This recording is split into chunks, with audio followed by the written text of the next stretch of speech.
Welcome back to Two Guys in the Outdoors. This show is going to be a group of four of us that's just going to tell stories about what's been going on during our initial part of the hunting season. So, hopefully you enjoy this. And I also want to thank all of you that has subscribed to us. We did hit our goal for this year, our first initial year. So thank you for that. And next year, I hope to even go further. This has been fun. So, welcome back to Two Guys in the Outdoors. We haven't done a campfire in quite a while, but we're going to do one today.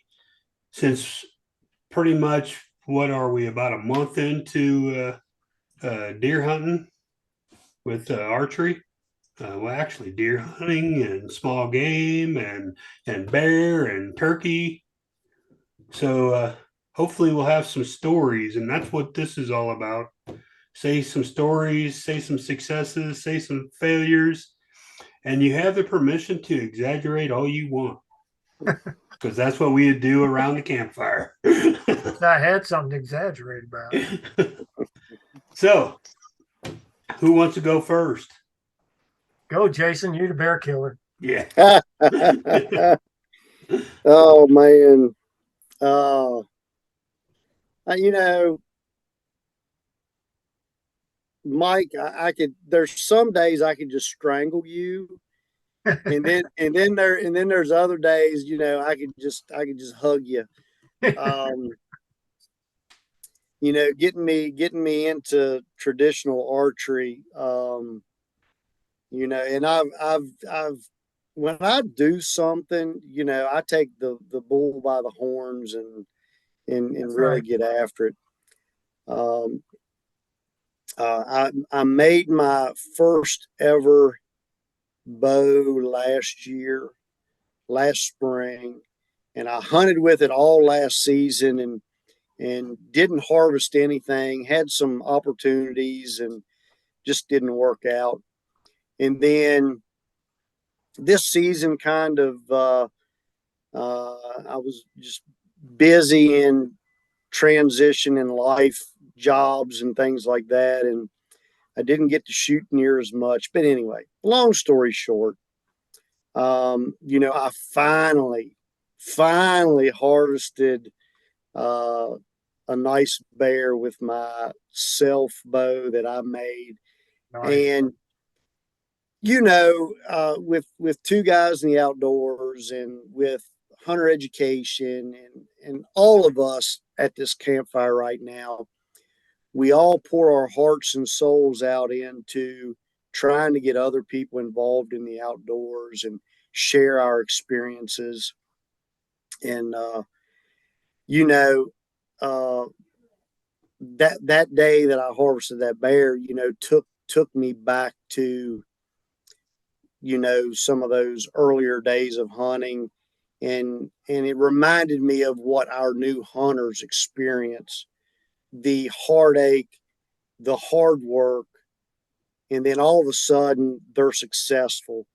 And it just my season's complete right now. I don't have to. Can't wipe that grin off your face. Yeah, I mean, I don't have to see another animal all year, man. And You think, and hey, Mike, you think that's bad?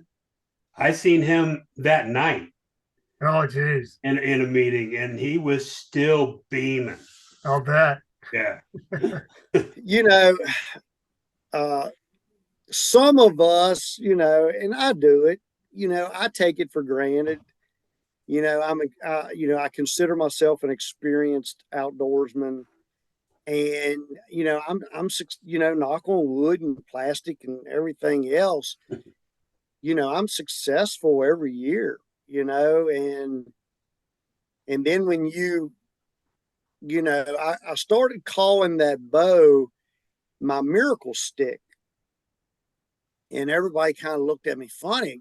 Your miracle stick? I said, yeah, it's going to be a miracle if I ever harvest anything with this thing. Because I mean, the past, the past entire deer season, man, the deer and bear that walked by me at 25 yards, and I knew I couldn't do nothing about it, you know, Right. and I did miss a couple animals last year. You know, the struggle is real. And you know, and that, like I said, that kind of brings me back to some of our new hunters that a lot of us encourage and mentor or talk to. Um, you know, it's a real struggle, and Yep. I've experienced that. But anyway, yeah, that's my story, and I'm sticking to it. Yeah, Uh, it was funny to see him last night, or that night. We had a meeting for hunters education, and he just you could tell he wanted to talk about it, to be honest with you. And after we got done with the meeting, we did talk about it, and it was like a young kid that just shot his first deer. Nice. oh man, I tell you, it's something when when you take a primitive, I guess would be the word. When you know, I took a live hickory tree, cut it down, took a draw knife, and whittled out this bow, and then I fire hardened it, tuned arrows to it, made the string. Excuse me, let me back up. Made and tied the string. No, the string's not made out of Didn't you? sinew. It's made out of modern material. But you know, I tied that and I put the serving on it, tuned arrows to it, and to do all that work and harvest an animal with it. Um, you know, I think I just got my PhD, Mike. Yeah. Yeah. But I tell them all my IBP classes, if you bow hunt, you're at the PhD level of hunting. Yeah, yeah. So anyway, I don't want to talk all about that, but it was pretty cool. Um, What you other know, stories we got then? Kate, you've you been know, pretty busy. What kind of stories you got? I've been very busy. All of mine has been bird dogging. Unfortunately, I've only gotten to sit once with my bow, and I saw two squirrels in the meantime.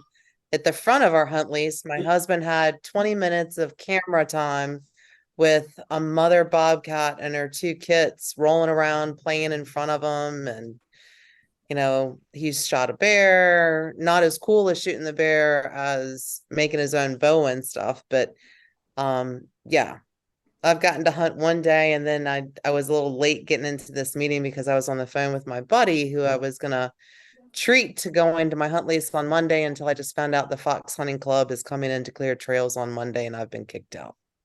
So Wow.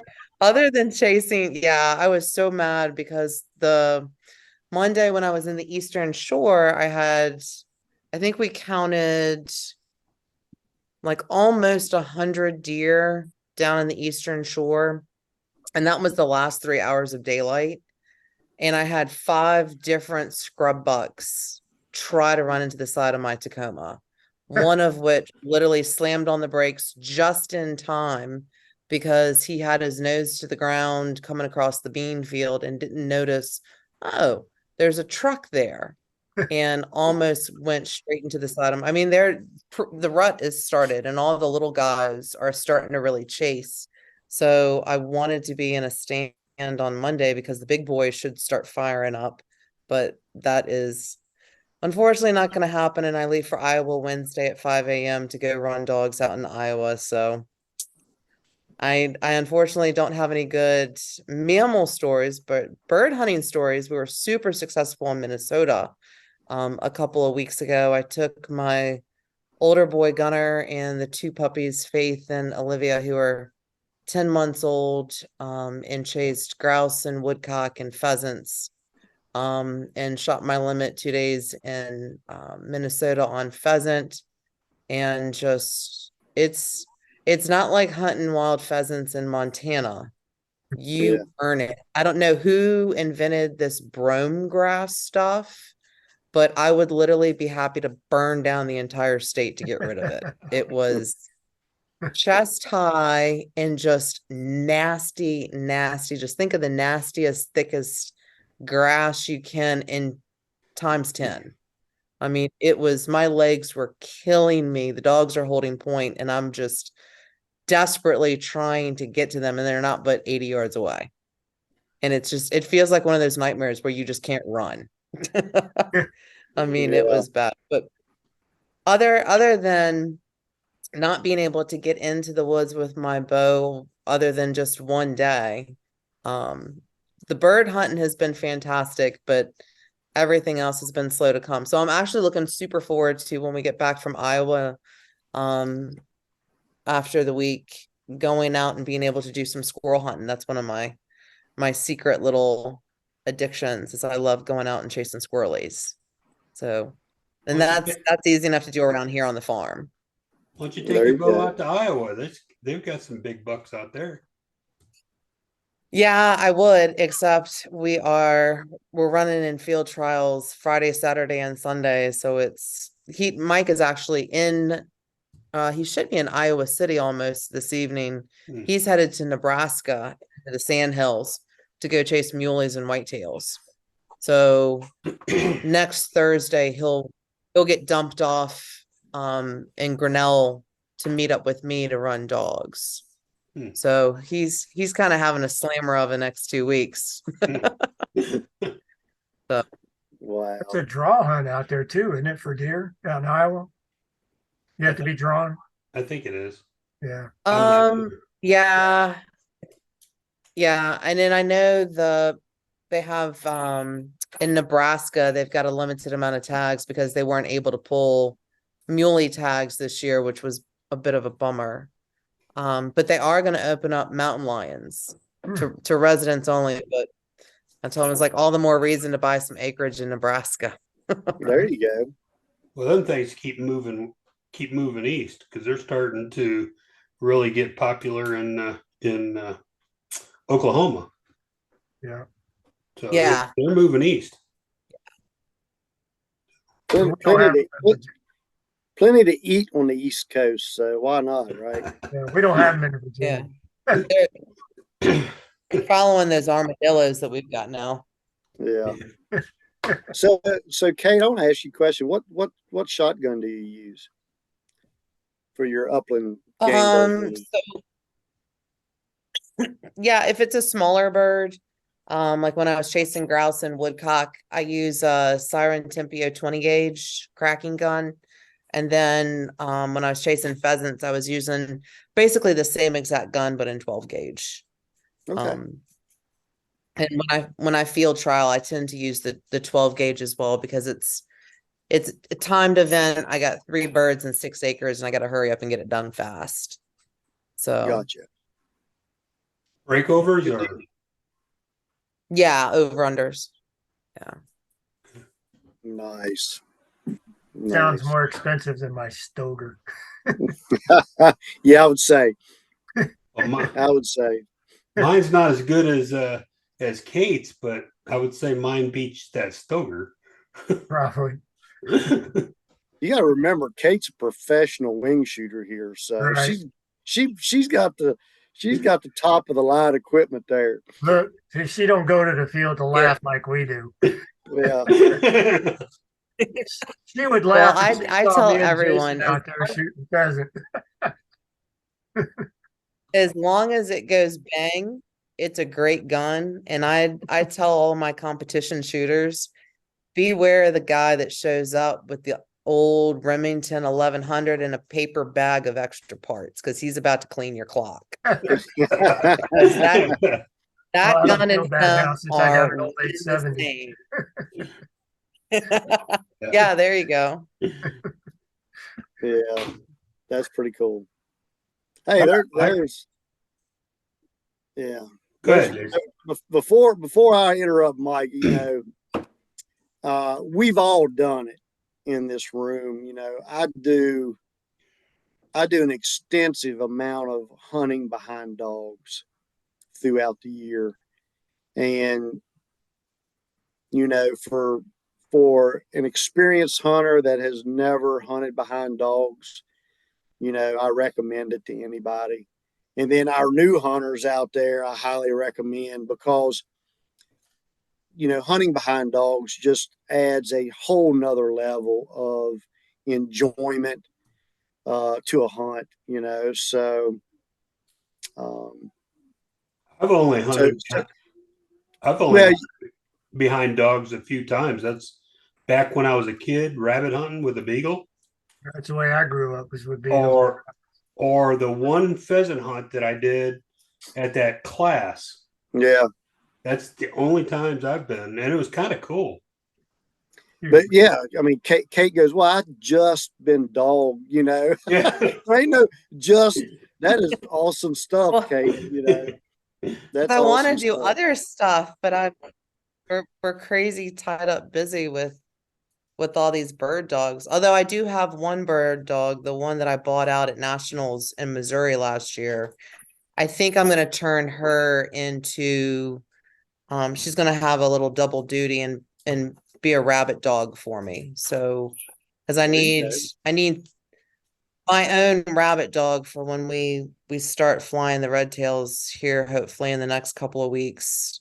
Because last year I made a really crappy rabbit dog and I kept getting beat up by the red tail that I was flying, and that's not fun. So Okay, tell me what's hopefully this? Storm is gonna What's this red tail? What are you talking about?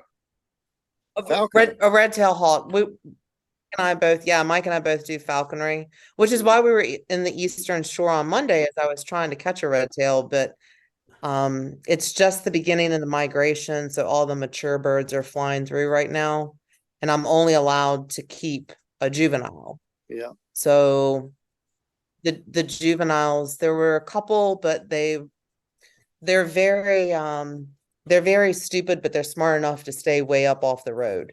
And I need them to literally sit on a power line right along a small little country road where the gerbils and the trap and I won't get smeared by traffic. There Although you go. we did try some crazy stuff on 13, which we probably won't do that again. 13, even in the off season, is still a pretty busy road. Yeah, I've hunted So I've hunted behind hawks a good bit. One of my dear close friends is a falconer, and I've helped him trap and help train, and then get to experience the hunt. So that's pretty cool stuff that you're getting yourself involved in. So you currently don't have a bird that you're hunting. You're working on trapping one to no, train. yeah, we released them at the end of the rabbit season. And Alex, the bird that I was holding last year, I was super happy to get rid of him because like I said, I made a horrible rabbit dog. And after about 15 or 20 minutes, he decided that he was just going to tag me. So he kept ripping open the top of my left ear. Ooh, Which is, yeah, he just had I think he got kicked out of the nest early. He wasn't a migratory bird. He was a resident juvenile. So that's why I was spending so much time in the Eastern Shore trying to catch somebody traveling through that perhaps would be a little bit more appreciative of my efforts there you go. instead of a resident. The resident seemed to be a little lazy. Mike caught a resident red tail last year and she was pretty lazy too. Yeah, So That is cool stuff. I've never been around any of that ever.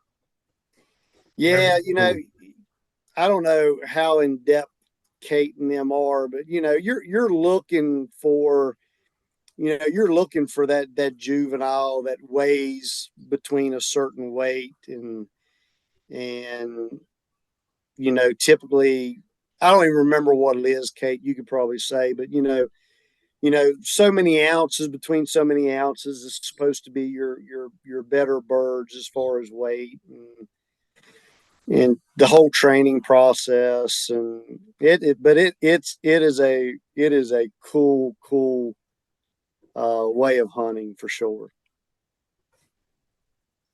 Yeah. Cool. I mean, we love it because I mean, it is a lifestyle. We don't have kids. So we kind of throw ourselves into everything that we do as far as hunting. But the bird I caught last year was 1026, it was 1,026 grams. Yeah. And he was actively hunting when I caught him, and I thought it was maybe a smaller female. It turned out it was a bigger male, more than likely. And he just had a bad attitude. So I'm trying to hold out for a nice 1,200-gram female. Because Mike had one about that weight, and Issa was a super cool bird. Yeah. She worked really well for him. She was a crasher, so she'd break through brush after rabbits. Alex, like I said, he was just lazy. So I'm looking for one with a little better work ethic for this year's hunting season. There you So go. so how does that work? I mean, you let them loose, they go get a rabbit and bring it back to you? No, not at all. You spend You get a lot of 30 exercise. days. Yeah, you do. You got to get out there and beat the brush or use rabbit dogs or squirrel dogs.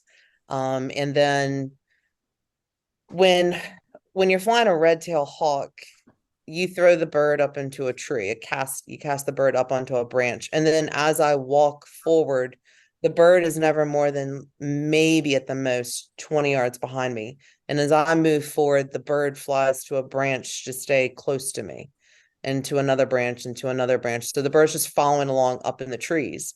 And then I start hollering, if I can find a rabbit or a squirrel. The traditional call to your hawk is ho, ho, ho. So, during training season, my neighbors either think that we are either like practicing for Christmas, or, because we're out there screaming ho, ho, ho, ho, ho. And then the bird knows to look harder because there's game at foot, and they'll come crashing down onto the game and grab it. And you run in and you've got a special little metal stake, and you finish it off. Because I mean, you still, even though you're hunting with a bird, you still need to hurry up and cleanly kill that animal. Because it takes a little bit for a hawk to do it, even with their talons. And then you either let that bird feed up on that rabbit, or you do a trade-off if you want to try and keep hunting. And you give them a little tidbit, and when that bird jumps for the tidbit, you just hurry up and grab the rabbit, hopefully before the bird sees it, and stuff it in your vest and keep it moving, and throw the bird back up in a tree and try and go find another one. So, Yeah, but That is cool. That Yeah. does sound interesting. it is, It's fun. it's super cool to be a part of that hunt. And I'm hoping I couldn't let anybody hunt with me and Alex, or Alex and I, last year, because I was scared to death that he would attack them. Attacking the handler is one thing, but inviting your friend along and like, oh, I'm sorry, here, let me pry his talons from your face real quick. Yeah. Yeah. Or here's your ear back. Yeah. Here's yeah, because he would just graze the I side would of name mine uh, Mike Tyson. yeah, he would just graze the side of my Yeah. head, but he literally ripped open the top half inch of my ear a couple times. Squeeze their head, they'll tend to let go. Oh man, I wanted to really squeeze his head good. Yeah, so I was happy to get rid of him and let him go. So we'll start fresh. We'll get a new bird, and we'll see where we go from there. At the end of every year, you got to let them loose. I don't have to. It's Oh, my okay. choice. Yeah, it's our choice. Now, if I have a bird, like Mike is going to get a goshawk, so that's not a bird that he's going to let loose, because that bird is not native to this area. So certain birds, you sell them. So like he's going to buy a goshawk. If he gets tired of that bird or wants to move on from that bird, then he'll sell that bird to another falconer.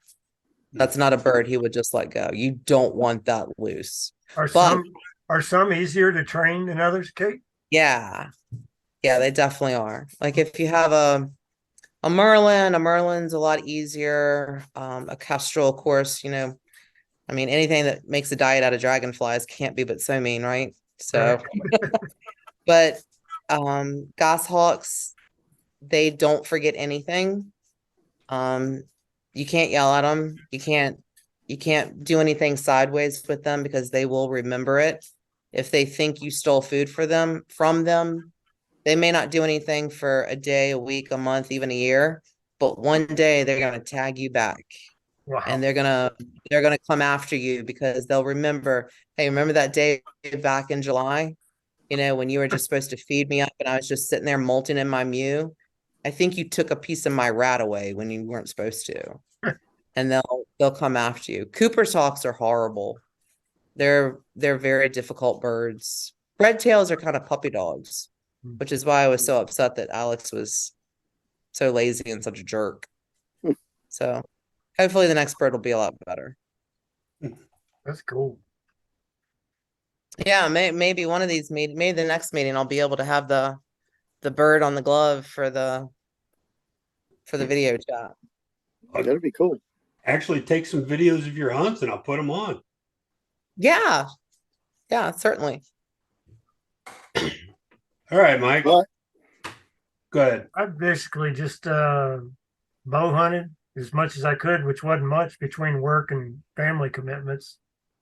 I let a few little ones pass, a couple 6-pointers I saw sparring out at about 70 yards, which I could probably make that shot because I practice at long distance, but ethically I don't like to take those shots, and so I didn't.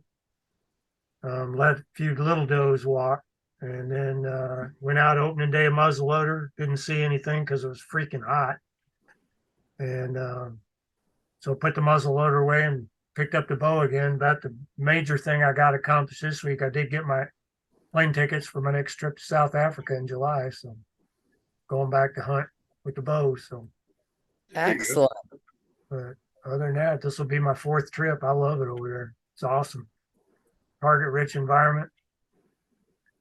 I sent my hit list to my PH, and he's making it happen as we speak. We got a new concession to hunt, and I'm gonna try to do an eland, which is the largest antelope in the spiral horn family, and then I want to do a red hartebeest, maybe a water buck or a steenbuck, or no, not a steenbuck, a flesh buck, red hartebeest, and then the eland and a bush buck. That's kind of those. The eland and the bush buck are my 2 big ones this trip. They're pretty hard to get. So, well, at least the bush buck is. So we'll see. Cool. Look forward to hearing some stories coming out of that one. Yeah. So, So you- other than that, no, just hunting whenever I can. It's kind of hit and miss this season because of just my schedule. With So travel. you haven't gotten anything this year? No, I've let everything walk so far. I mean, it's not that I hadn't had opportunity. I'm just kind of picky this year. Okay. So Picky's good. Picky usually pays off. yeah, it does. I've got a couple of target bucks down at the farm, and they got to be the right conditions and the right wind and hunt the stands I want to hunt. And they haven't been right yet, so we'll see. Well, I got 2 objectives this year. And one is to fill the freezer because it's getting like low on meat, on wild game. Let's put it that way. It's got plenty of domesticated meat. Right. And then there's another one. There's a buck that's been on my trail cameras for the last 2 months that I just want. You seen your bear lately? I've been seeing, no, actually, no. I haven't seen any bears for the past month. Man, I got 4 different bears on 4 different trail cams at the hunt club. I mean, I told you about them. I was seeing a bunch earlier when I first put cameras out in August, September. But yeah, because you were getting trail cam pictures up in Maine when we were up there bear hunting. Yeah, but I haven't gotten any since then. I've gotten a lot of turkey. Actually 2 of the cameras. There's a group of turkeys I think there's about 4 or 5 of them. I see them almost every other day. Oh yeah, one of my mentees got her first turkey. Nice. Yeah. So Well, I got a story about the mentee turned hunter's education instructor. I got a story about one of his deer this year, oh but I'll nice. tell you that in a minute. So one is put meat in the freezer and then to get that buck. But I have gotten one this year. Nice. I've only seen one. No, I take that back. I've seen 2 when I was in the stand. Okay. One I actually got. I was slightly back a ways, but I believe I got a double lung. So it was just a small deer, but it actually felt good. It's probably the longest shot that I've ever taken through some trees up in my stand, and it ran for maybe 150 yards up the hill and then slightly back down the hill and then just died. Nice. So yeah. In your saddle or in a stand? I was in my saddle, in my stand. That's something I've been doing lately is I've got my hang on up and I've been also in my saddle. So I've been basically using my hang on as a platform. Oh, I got you. Okay. And it's been comfortable. I'll bet. I quit wearing the my vest, the harness. I quit wearing that, and I'm using my saddle, whether I'm going up, with a normal platform, or if I'm going up into my hang on. Interesting. And I stand the whole time. I mean, that one that I got, it was a Monday night. I shot it at 5:30, found it at 7, and I was in the stand by like 3:30, 4 o'clock. So, and I've had a few all day stands. I can't say sits because I don't sit down. I may squat a little bit, but I don't sit down. I've been trying to practice my bear hunting and just be there motionless, and it's just not working for me. Yeah, you definitely got to sit still in Maine. Yeah.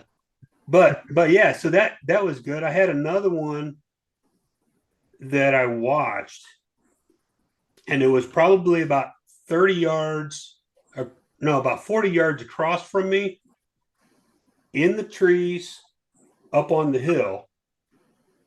And then I'd lose her, and then all of a sudden I'd get a glimpse of her. But she stayed out in that 40-yard right in the trees. So there's no way to shoot her, right? Then she finally came out on this it's a path. It's a mowed path, you might as well say. And I'm grunting at her a little bit just to see if I can get her to turn. And I got her to stop a couple times, and she turned and looked at me. And then she went and about her business again. And then I'd grunt again. She'd look. She actually turned around, but she was probably about 50, 60 yards out. And I just couldn't get her to turn around and walk back. But I did get her to turn around. That was the coolest thing. Just grunting a few times, just one quick grunt. Was it early bow? Huh? Was it like the first 3 days of bow season? No, this is just this past Saturday. Okay. Yeah. Sometimes try a doe bleat sometimes. That'll get them to turn around, come in. Or a fawn. I did a buck grunt. I did a doe grunt or whatever. And then I used my little bleep call. She just didn't want to have anything to do with any of it. I know early season I like to use that fawn bleat and they come running to that thing. Yeah. But it was the coolest thing. Between that and seeing a couple of raccoons fighting right underneath my stand.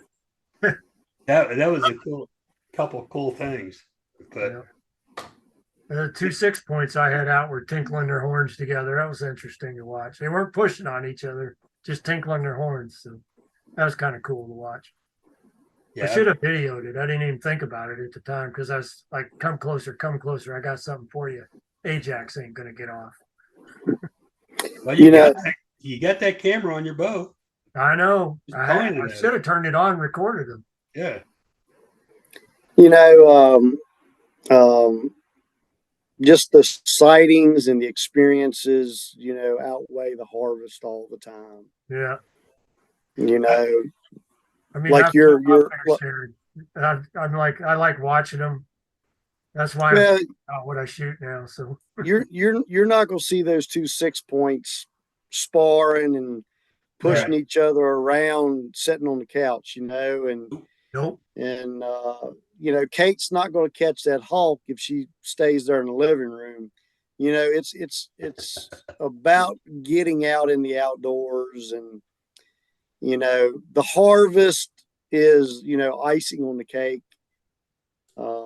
That's like You know, yesterday. I knew it was going to be in the 80s. I still went and got in the stand anyway. And it's kind of funny we're talking about hawks because about 2:30 yesterday, I'm about ready to take one of my infamous power naps because I have new hearing aids now. I hear everything in the woods. I don't care if a squirrel farts 200 yards away, I can hear it. And this hawk comes swooping by at about 20 yards in front of me. And it's like, how cool was that? And I mean, I just couldn't believe him weaving through as fast as he was going through the trees like that. It just amazed me. It's a good sized one too. Don't have any idea what kind it was. It's just a big hawk. I got a hawk on my trail camera. Oh, it has.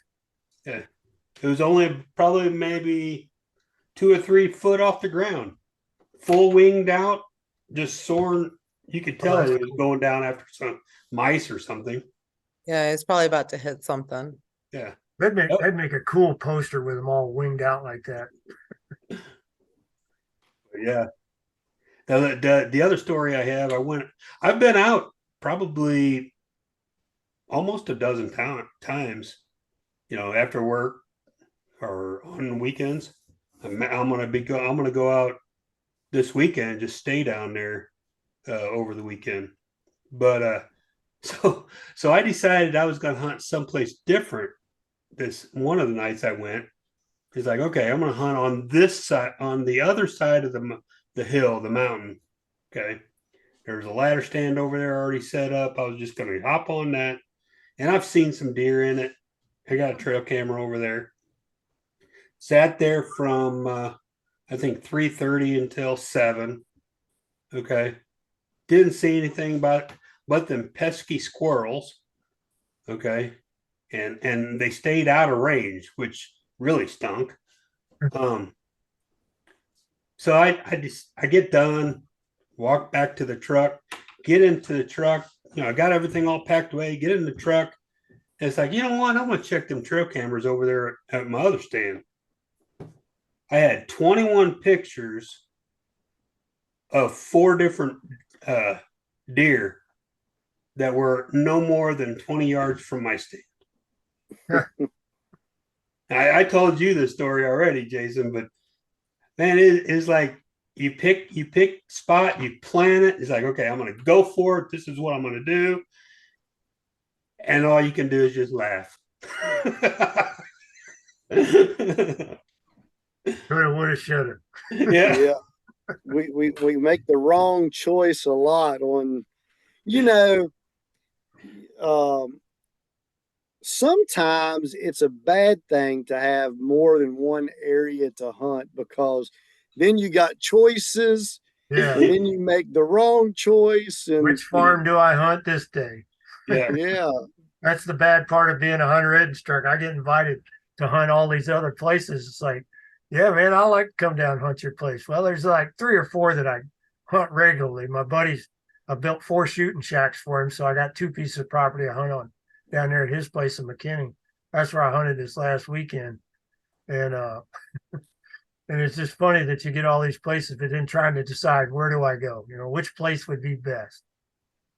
And then you Yeah. put trail cameras out. Then you get, you know Right. how when your buddies find your trail cameras, you get pictures that you really don't want on certain parts of their body. Well, I finally got my first one. I got a full moon rising. Uh-oh, Well, that's not good. I always thought the cell cameras would be so cool and it'd keep me informed and everything. You know what? There's times I wish I just turned them dang things off Yeah. because That's it's why I like, still oh, got the old style ones. well, I'm to the point. I don't know if I even want trail cameras at all. I'm gonna do it the old-fashioned way. Well, I will tell you, I did go check my cameras though, that opening, not opening weekend, but yeah, the opening weekend. I went on Sunday and I pulled my camera, SD cards, and somebody had pulled 3 of my cards out of my cameras and put them in another camera. So I had pictures on my camera. I had about 16 pictures on each of my 3 separate SD cards from another camera. I don't own a Simmons camera. Mine are all Tacticam or they're Wild Game Innovations. And so I pull my cards and I put my reader in when I get back to, I just swap the cards out and get out as quick as I can. And I'll go back to the clubhouse and I start looking at them and I'm like, where did these pictures come from? And there's like somebody had put them in their camera, took about 16 and then pulled the SD card back and put it back in my camera. So I get like 16 of the first 16 pictures I look at are from a Simmons camera. I don't own a Simmons camera. That doesn't even make sense. And I've got pictures of somebody walking away from my camera, and it's nobody I recognize from my club. So I don't know if it's from the adjacent property or what. They had found my camera and took my card out. And well, the funny part is, or the weird part is, they got 2 of my other cameras and did the same thing. They didn't find my 4th one apparently because it was okay. That's the one I got the full moon rising on. My buddies found that. So, because I called the president of our club and said, "Hey, what's the deal with this?" I said, "Somebody's pulling my cards and putting them in another camera, getting pictures, and then putting a card back in my camera."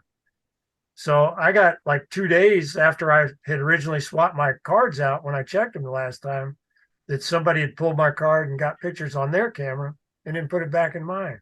Hmm. Talk about weird. That is weird. It's like, just don't touch my stuff. Because if I find you, it's going to hurt. Oh, by the way, Mike, You, I love that peep site. oh yeah, they're awesome. Yes. So, Yeah, the total peep. well, does anybody have any more stories or exaggerations or BS that they want to share? It's a great session. Now, I think we've beat this to death. But man, we're just getting started, guys and That's right. gals. I mean, I know Kate hasn't been able to get out much, but hey, the season it's still early. We're just getting into prime time here, and then we've got that late season, that secondary rut that's going to kick in. So still a lot of hunting out there to do. So Yeah. I'm excited. Well, according to Hunt Stand, which I sent you guys this, just let's see, where is it? According to Crack Hunt out the Stand, longbow. I got to kill one with my longbow. I haven't gotten one with my longbow yet. There you go. right now we're just now ending pre-rut. Peak rut starts today. It goes to the 22nd.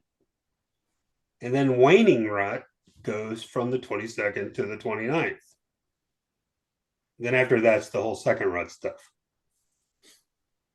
So that's according to Hunt Stand. So Supposed to be bummed. really I'm good not this seeing weekend. Monday. Say what? It's supposed to be really good this weekend, according to my one of my apps. Yep. And, This is Kate's my, going to be, it's called Best bird Hunting dogging. Times. Yeah, and I've been Kate, using it for about 4 years now. It's been a pretty good app as far as predictability on deer movement and that, moon phases, major, minor feeding periods. And this weekend's supposed to be really good. yep, Well, Sunday and Monday are the two best days. that's what I got on mine. It says 92% for activity score. Yeah. So, and Kate, you're going to be in Iowa. Well, no, I had Monday set up at my hunt lease, and it's a new moon Monday. They're much more active during the day. I mean, and unfortunately, the Fox Hunting Club, they take precedence over me sitting there staring out into nothingness. So, unfortunately, I'm going to have to figure something out because I am going to be sitting somewhere on Monday because stuff is moving, you know. Yeah. We don't have a lot of deer on that property this year because we've got 4 or 5 bear, and Mike has gotten rid of one of them, but we've definitely got the 2 bigger ones that we have to get rid of because I've got them on my trail camera down at the Barbie blind, standing on their hind legs, swiping each other in the face. Well, you got the bear hunter right there. Yeah, I You know, need to I go to know. Maine with us. We need some good luck. You just got to go to Scottsville. I mean, it's Hey, crazy. Jason, Like 400-pound bears. Jason, Wow. you think you can help Kate out with that self boat? Well, It's been proven. since I've already tagged out on bear this year, no, I better not. No, that's Well, true. then you got to go to guide mode now. Yeah. Yeah. Good guy. You got the jacket for it on already. Yeah, I guarantee you. I guarantee you. Hey, Mike, No, I'm still psyched up about going back to Maine. dude, I'm always psyched up about going. And this I'm year, psyched up about any trip I go on to hunt. Jason, next year you're gonna have to go. Yeah, me and Mike's already talked about that. That's Yep. gonna be. Yeah. I'm trying to get him to go to Africa. He'd save up his leave time so he can go with me. I know. That's the problem when you switch jobs. Yeah, it is. I can relate. I've done that before. Yep. All right. What do you think? Think we ought to call this one? Yeah, I think we're good. Okay. Good luck. My everybody. advice to new hunters, any hunter out there, if you got time off, you need to be taking it now. Get in Yes. the Get out in the outdoors and sit your butt on the ground or lean up against a tree because it is starting to happen. And Go get that milk crate. Yeah. there you go. You don't have to have all the fancy toys. Just go No. out. 5-gallon bucket in a pad. Yeah. Get out in the Uh-huh. outdoors and have some fun. Yeah. So, all right. Thank you, Mike, everyone. Appreciate Good it. luck, Mike. everybody. Good luck to y'all too. Have Safe fun. travels. Enjoy yourselves. Always.